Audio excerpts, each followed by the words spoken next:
So does anyone else remember the TFG Rare Slots Exclusive Kit series? No? Yeah, me neither. Today I'm going to look at a kit I should have looked at a long time ago.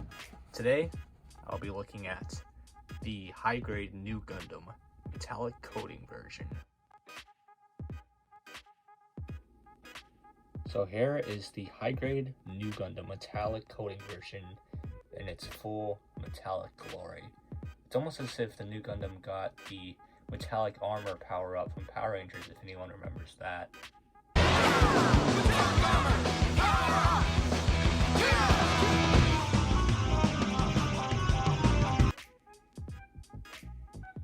But yeah, man, the metallic does not disappoint. It does look really good, as you can see. Here's a look at the side view, and you can kind of start to see the problem with metallic parts. Yeah, the nub marks are pretty badly noticeable, and I'll be sure to point those out, but I'm sure you can already see some of the bad ones already. I tried to cover them up with a silver marker that I had, but it didn't really do the best of job. But I guess it does look better if I just left them uncovered.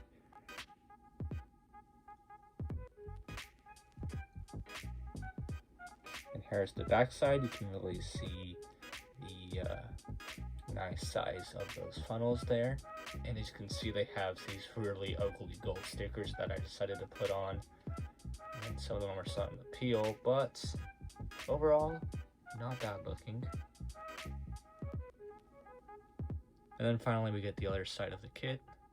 You know, looks pretty decent. Some of the stickers can be better, but again, not bad.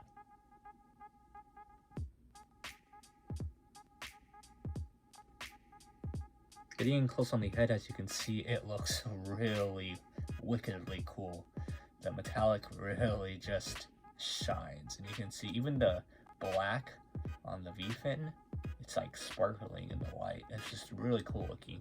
And yeah, it is a little bit dusty because I've had this kit for a while, but still, this metallic coat, Bandai really did an excellent job with this. But getting into the stickers, of course you have the eyes on the head. You also got the little armor symbol there on the shoulder, the little green metallic sticker on the chest there, and of course you get into these really ugly gold stickers on the actual fin funnels. I got two there, there.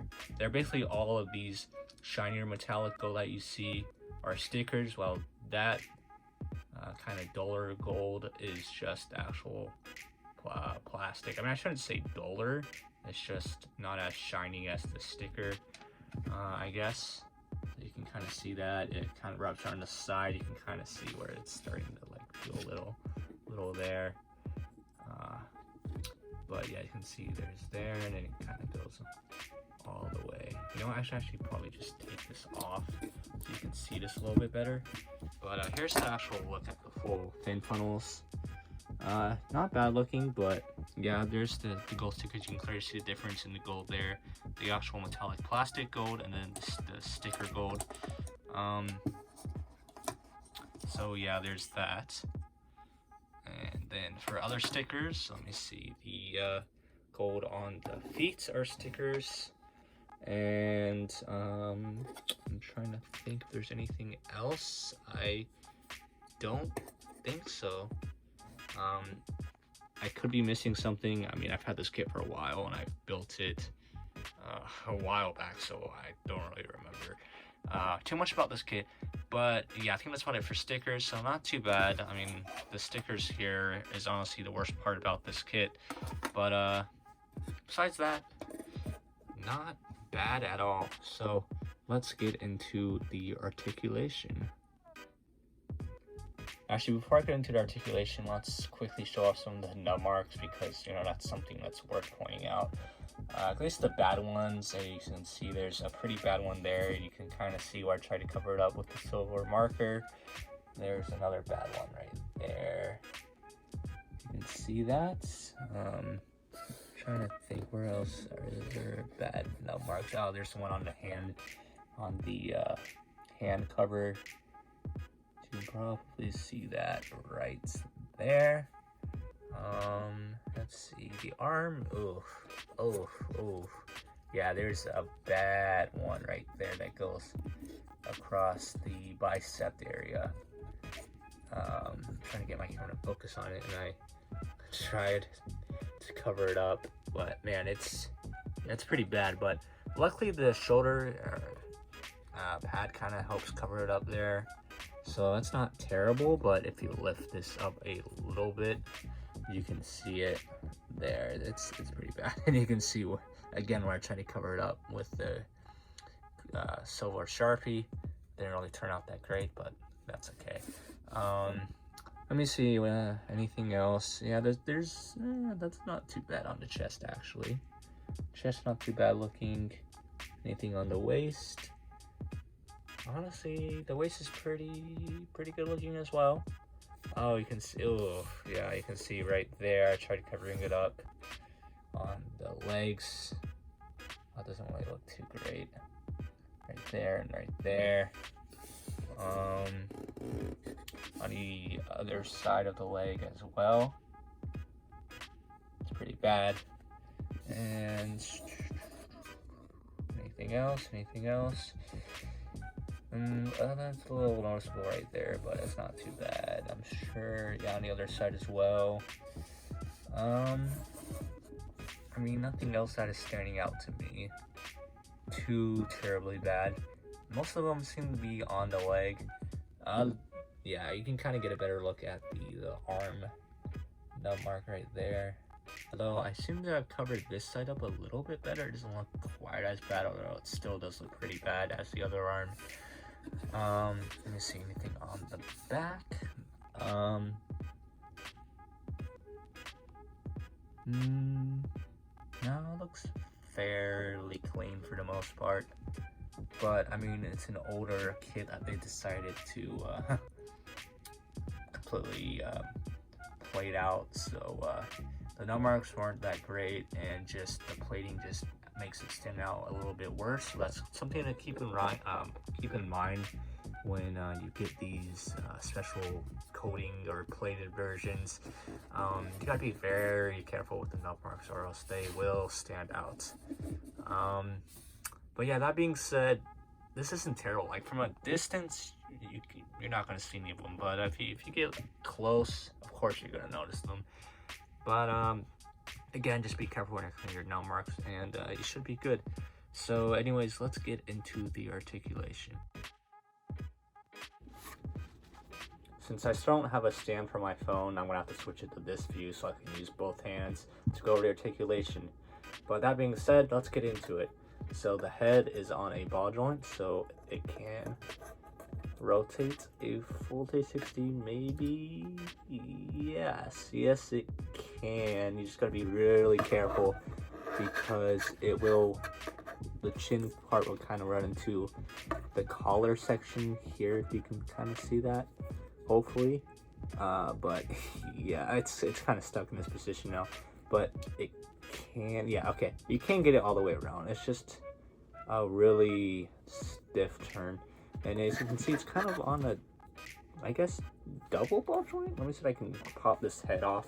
Again, it's been a while since I've handled this guy, so I don't really remember for sure, but okay, so it looks like there is a ball joint that connects the head to the neck, and there's an actual ball joint that connects the neck part to the chest section. So this part kind of moves a little bit. You can see that, maybe. There you go. So it kind of moved up and down there. Not really side to side movement. And then plus the ball joint on the head, you get a little bit more movement. So that's honestly not bad movement. So you can get the head looking up really far.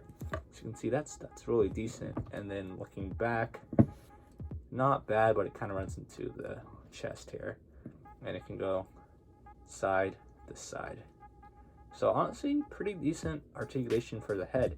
Now for the arms, they can rotate a full 360. They can go out this much. And oh, we're running into one of the problems of these older high grade kits. The loose shoulders are just kind of, now you can kind of see if I just take this off how the old connection is. You just take this part, this goes to there, and then this part just plugs into the remaining peg, and then it should, in theory, keep this secure, but after a while it will start getting loose. But the shoulder can move just a little bit. The arm can rotate a full 360. Got a bend at the elbow of a belt. Yeah, that's a 90-degree bend, so pretty standard. I don't know if I said this, but of course it can go full 360. It can go out actually pretty decently because it's got a little joint in the joint. I don't know if you can see that, but it's a joint that makes the arm go in and out a little bit more. So that's kind of nice. It doesn't have like a little butterfly joint where it pops out, but it has one where it gives a little more motion going up. So that's nice. You can get a really decent range going up, and the shoulder just keeps getting loose on me. And the hand can rotate a full 360, and it can wiggle and rotate just a little bit. Now for the waist, it can rotate full 360, but it's kind of scary. But the clearance is there. You just have to, you just kind of have to push it up a little bit. As you can see, it's just a simple ball joint, and oh, that was one of my kids falling over. That's okay, but yeah, so it's just a simple ball joint in there, so you know, nothing out of the ordinary. The front skirts are, I honestly don't remember if these came separated or if I separated them myself, but at least on my copy they're separated. Feel free to tell me in the comments if the front skirts were originally together, if you built the original high grade Nu Gundam or not. But at least on my copy they are separated. The side skirts are of course on just a little poly cap in there, so they can move in and out, rotate. The back skirts don't move. That's expected with these older high grade kits. The legs can go out pretty decently. That's not bad. And it can go back, not really at all, because the back skirts don't move, so that's kind of bad. That's all right. And they can go out pretty pathetic as well. That's about all you get for in and out motion. You get a little bit of rotation there just because it's on a simple ball joint. And for the leg bend, you get, again, about 90 degrees, so that's pretty basic for these older high grade kits. And then finally for the feet, they are just on a simple, just on a simple ball joint. They can go up and down, side to side, rotate a little, and there's no like toe bend or anything like that. Oh, and also these little thruster things can move to reveal, or these little side panels on the legs can move, or back panels can move to reveal these nice thrusters, which I don't know how well my camera's going to pick it up because I'm using the forward facing camera, probably not that great, but I'll be sure to show those off. But yeah, you get some nice thruster detail in there, and these do wiggle just slightly, but not really too much. This, I guess, technically kind of moves, but you're not really going to move that around anyways. So yeah, that's about it for the articulation. So not bad, but it's pretty standard for a high grade to come out of, I guess, this age of high grade kits. So yeah, not bad. So anyways, let's get into the accessories, or at least the accessories I still have.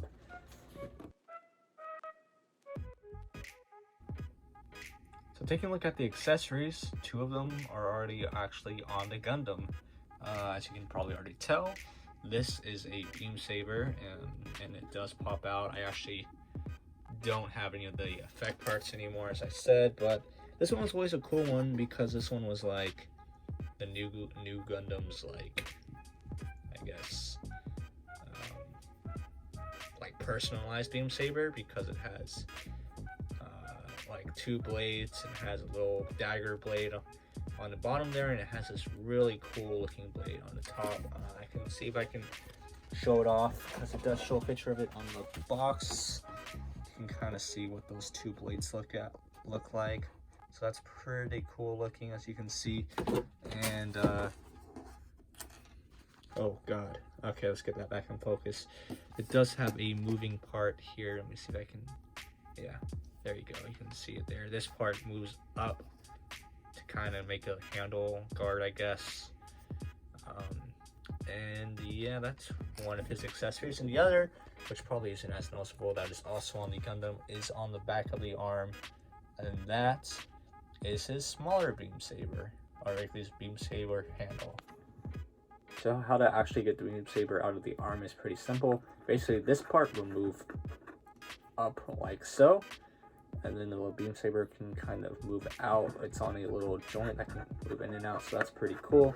And then you can just pull this out like so. It's kind of a tight fit, and hopefully the little peg won't snap inside, but yeah, you can maybe see it right there. There's a little peg that hole can fit into in the arm, and now you have the other beam saber. And this thing is tiny. And yeah, here's a closer look at the beam saber handle, and yeah, as I was saying, this thing really is tiny. There's a reason why I like to keep it in the arm, because if you're not careful, you are going to lose this thing. And yeah, it does actually have a no mark on there. It's pretty bad. But just comparing it to the other handle, you can see that one's a lot bigger than the other one. But I will say they do both look really good in the silver metallic coating. Some other accessories he comes with is, of course, his famous shield. And yeah, it looks really good. It has the nice little armor sticker there. Not bad looking. The nice silver or metallic silver going throughout, which replaces the original white that this would have been. And on the underside, we get this really cool looking, it's like, I don't know what to call it. It's like a metallic, not bronze, but it's like a metallic reddish color, I guess. I don't really know what to call it, because I think originally these parts were just red, but man, this metallic just looks really cool. I really like that color. And there's just a simple connection. Everyone who has built a old high grade kit should kind of know how these work, but I'll go over that in case you don't know how it works. Here's the underside. Yeah, even the black has a nice metallic finish. I actually thought it was just a standard black, but no, it's definitely got a nice little sparkle to it. So that's really cool. And if I remember correctly, I think these were like missiles, and this was maybe a gun or something. I don't really remember. I don't actually, if I'm being honest, I never actually seen Char's counterattack, but I'm just kind of guessing because this kind of looks like a barrel, and these definitely look like missiles. But yeah, that's the shield. Really nice looking. The underside actually surprised me. I forgot how gorgeous that metallic looked right there, and the fact that this black part, which could have easily have just been a standard black part because you're not really going to see it, but they actually did it in the metallic coating as well, actually really surprises me. And yeah, this looks really great. So let's kind of go over how to attach it to the Gundam. So plugging this shield into the arm is really simple. As you can see, there is a, well, actually you probably can't see that, but there's a little groove right there, and there's also one on the other side of the arm. Again, I don't really know if you can see that, but it's right there, so you can kind of see it. But basically, you're going to line these parts up with those grooves, and it's really simple. You just kind of slide it on, and it should automatically just kind of go into place. And you should hear it click. I don't know if you really heard that, but it's a small little click, and that's how you know it's in the arm. And yeah, it's a pretty solid connection. It's not going anywhere, as you can see. As if I shake it, And yeah, that's how you store it on the arm. And as I found out, you can only store it on this arm. I don't think you can put it on the other arm because this arm is too thick compared to the other arm. But yeah, there it is with the shield. As you can see, pretty basic, pretty nice looking, especially with the 2 stickers on the shoulder and on the shield. And yeah, so let's get to his other accessories. Taking a look at the beam rifle next, and man, just taking a closer look at this thing, the metallic really does look good on this beam rifle. Like, this already was a pretty clean, timeless looking rifle, but just the nice metallic just really makes it look good. Like, this is a nice looking rifle. Like, I really do like how this looks. As you can see, getting a close look in, or at least as close as my camera can go. See all of these just really good looking details. And just the metallic really just helps them stand out more. And of course, you got the really nice sparkly metallic black on top of the gun. That just looks really nice. I love how you can just see it sparkling through the camera. It's just really cool looking. Taking a look on the top part, kind of, you can see or the nice metallic black. Just looks really cool. And then the other side, I'm pretty sure it's just the same details. But yeah, overall, just a really clean, nice looking gun, at least in my opinion. Like, this by itself looks like it's just a quality piece, even though it's just, pretty sure it's just 2 or 3 pieces of plastic just snapped together. But the metallic just really makes it look like a premium gun. In reality, it's just plastic. So yeah, so let's get to showing the Gundam holding the gun. So to actually get the gun to hold the gun, as you can see, he comes with a trigger finger hand. And what you're going to have to do is, if you're a member of the old high grade kits, you're going to have to take them apart. So take this part off, and then you're going to want to put the gun in. So hopefully you can see this. So just going to line it up with the little finger and loop it through the trigger. And you're going to take this part and just reconnect it in. And as you can see, maybe actually here, let me take this whole hand off so you can kind of see this a little better. But you can see there's a little peg there.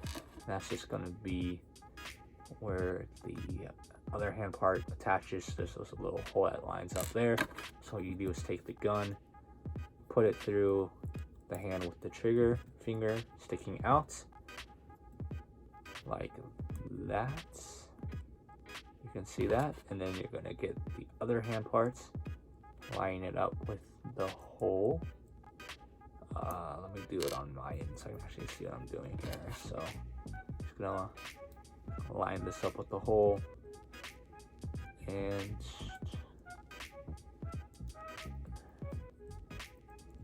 I can get it.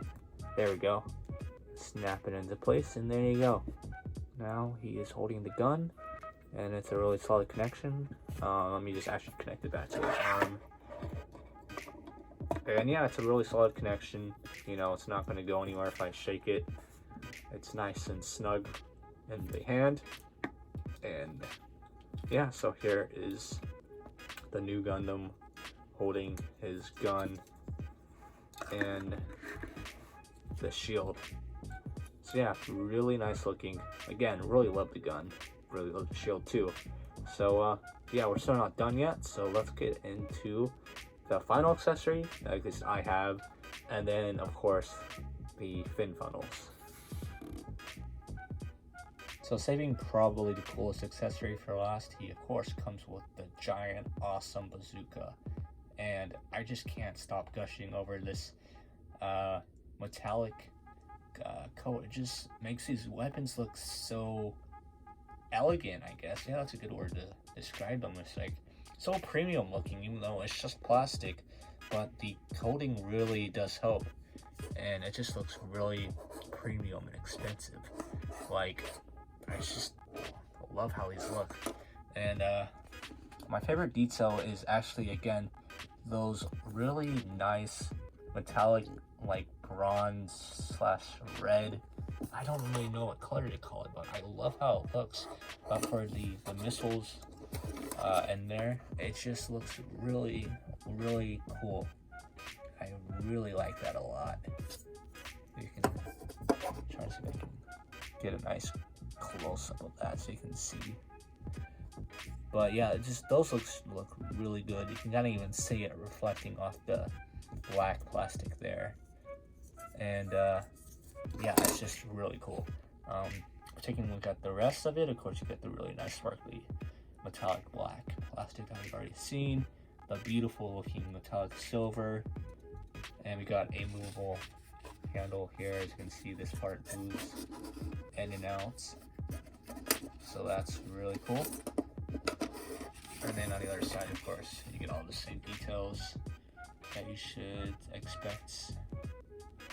And yeah, it just looks really, really nice. I really like how this looks. So now let's get into how you can get the gun to hold this, which is basically the same way as the beam rifle, and how to actually store this weapon, because you can store the bazooka. I don't think you can store the beam rifle if I remember correctly, but I know for sure you can actually store the bazooka. So let's get into that now. So here he is holding the bazooka. I'm not really going to go over how to actually do that. It's just the same process as the beam rifle. Just take the hand apart, put the bazooka in, put the hand back together, and voila, there you go. Now, one thing I should note is that the bazooka is actually not as tight of a fit as the beam rifle. As you can see, it's actually not really moving around too much, but it definitely is a looser fit. But if you just put it around the shoulder like how I have it, it should be fine. Like, it's not going to fall out at all. And the fact that the handle moves really does help getting it into the position that you want. So yeah, here he is holding the bazooka, looking really cool. So now let's get into how to store it on the back. So storing on the back is pretty simple. What I like to do is just kind of flip the handle in it. Okay, it goes in this way, not the other way. So it goes in like that, and then what you're gonna do is, you can see that there's this little part there that kind of sticks out. It will fit perfectly in. You can see the little grooves in there. So it's basically just gonna slot in like that. So it's gonna go in and it's gonna go down and it's gonna fit in that little area perfectly. As you see, well, you probably won't see this on camera, but you just kind of have to line it up, and it just kind of goes in, it kind of clicks into place, and now it's stored on the back. Again, really solid connection. It's not going to come out at all. It doesn't really, well, it actually does move, but I think that's actually on purpose, so you can kind of angle it up like that, or just have it down like that. So that's actually pretty cool. So actually, yeah, I guess the little part in there does move up and down, which I guess can be considered articulation that I missed. But yeah, so that's cool, and I forgot it does that. But there you go. So you can have it up like that or more down like that. So that's, again, really cool. So there is the Gundam with the shield and the bazooka on the back. And yeah, that's it for the accessories. Now let's talk about the main event, and that is the fin funnels.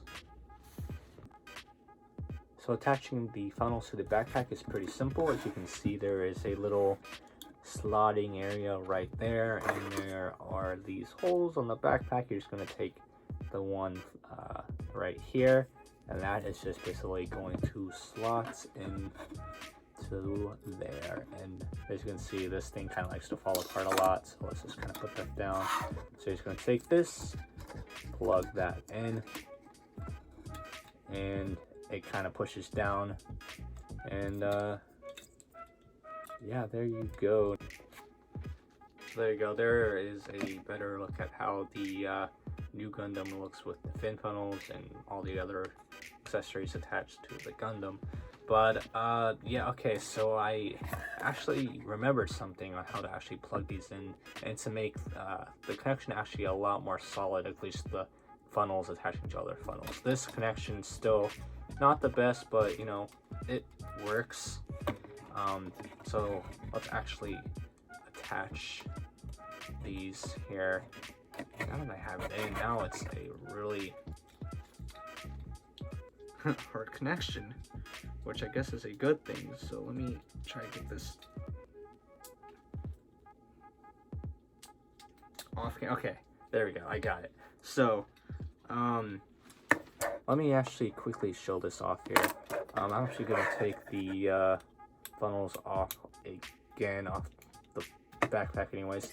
There we go. Let's just put the gundam down here and kind of talk about this for a little bit. So you can see there is this little connector piece here, which can actually, you know, move in so it won't be sticking out, but we're going to keep it out for now. And to actually attach it, as I said, there's just the little grooves in there that kind of line up with that. But also, while you're doing that, there is also a little slot right there that you could probably see, and there is a little area sticking out there. So as you plug this part into that part, you're actually going to line this little indentured area with the little hole in there. And once you plug everything in, you get a really nice solid connection, and you should also hear it snap into place. So hopefully you heard that on camera, but it did snap into place, and now it's nice and solid. It's not, I mean, it's still got like a little bit of room to wiggle around and stuff, but it's definitely a lot more solid of a connection. So yeah, that's honestly nice. I forgot that was a thing, and now getting it apart again is always scary because you feel like you're gonna break it. But let me see if I can just, okay, there we go. So let's just actually get that. So you know what, actually let me just keep that out, and let's talk about the separate funnels here. So they should be able to come apart again here. I don't remember if all these actually can separate and like pull apart or not, but I really don't want to try it just because it's scary taking these apart as is. So let me just actually put this part down and just kind of try to separate this on camera. There we go. Okay, so now we can talk about the separate funnels here. It's pretty self-explanatory on how these work. Of course, there's just two little hinge joints here that you can just kind of hinge these out like that, and you can make the little funnels that kind of fly around the Gundam shooting lasers and stuff. At least that's what I think they do. Again, I've never seen Shark's counterattack, but from context and from other shows that I've seen, I'm pretty sure that's all these things do. And this part, yeah, okay. So the little connecting piece thing just kind of flips in there, kind of hides it better, so when it's on its own, it's not sticking out. And yeah, that's the little funnel thing that kind of flies around. And yeah, you can kind of see the stickers starting to peel, so these aren't the best stickers, but again, these are on two hinge joints, so let's kind of hinge these out like so. And now, at least we have two funnels just flying, shooting lasers, and doing whatever funnels do. I don't know. But yeah, so that is the fin funnels. I do think these actually all come apart because they actually all have these little things that do hinge out. So just based on that alone, I'm pretty sure all of these can come apart and become separate little flying funnel things. I just don't really want to do that right now, just because, as I said, it's already scary enough to get these two detached and everything. But yeah, that's basically it for the funnels. I'm pretty sure it was executed, well, I'm not pretty sure, I'm sure it's executed better now on new Gundam kits like the newer Rogue Grade, the Verka. I don't really know how well the funnels were on the Verka,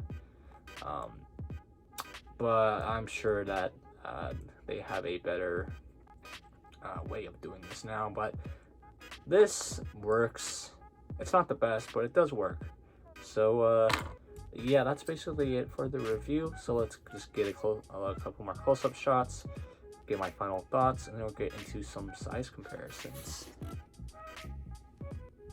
One thing I should mention is that with the fin funnels and the bazooka attached to the back, it does get a little back heavy, but that being said, it can still hold poses like this.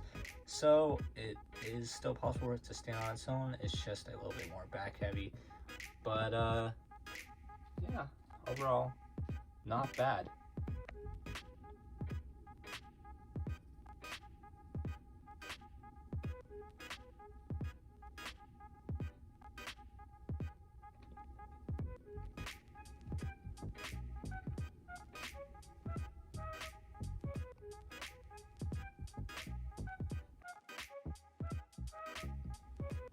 So for a comparison, here he is with the real grade Char Zaku 2, and yeah, you can just really see the size difference between these two kits.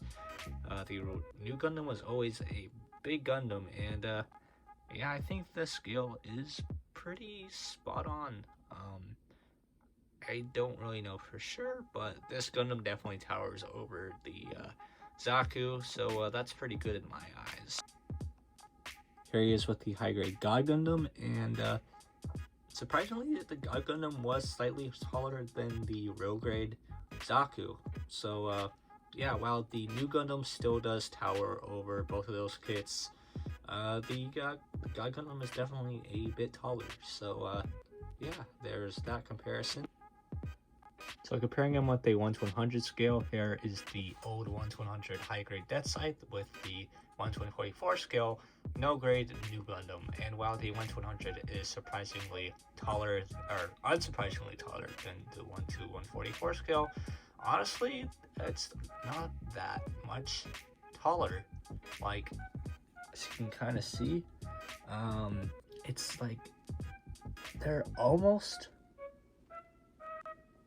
pretty close, like in terms of like head height. Like, this is just a little bit taller up to the head of the Nu Gundam. Of course, if you count the fin funnels, the Nu Gundam is taller, but just to the head height, the Death Scythe honestly isn't that much taller than the Nu Gundam. And here's just one more comparison, because Jarek Perry, who commented on my 1/100 scale high-grade Death Scythe review, wanted me to do a comparison between the Death Scythe with one of the Master Grade wing kits. So here you go. Here is the old 1/100 scale high-grade Death Scythe with the Master Grade Heavy Arms Bazooka. And yeah, as I was saying, these scale really well. I really do love how these two kits look together, and I think the old 1/100 Death Scythe will fit right in with any Master Grade Wing Gundam collection. So I hope this helps you, Jarek.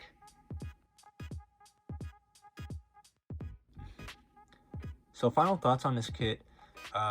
Yeah, I really do enjoy this kit. If you can find it, I have no clue how much it goes for nowadays.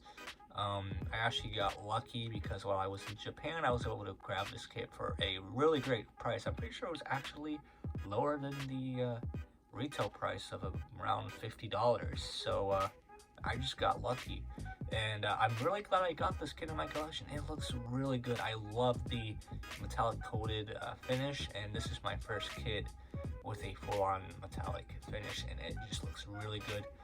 Just a couple things to know: just be careful of the nail marks, of course, and the metallic does make some of the stickers look kind of bad. Like, you can see the outline of the sticker for the symbol there, but from a distance it doesn't look bad.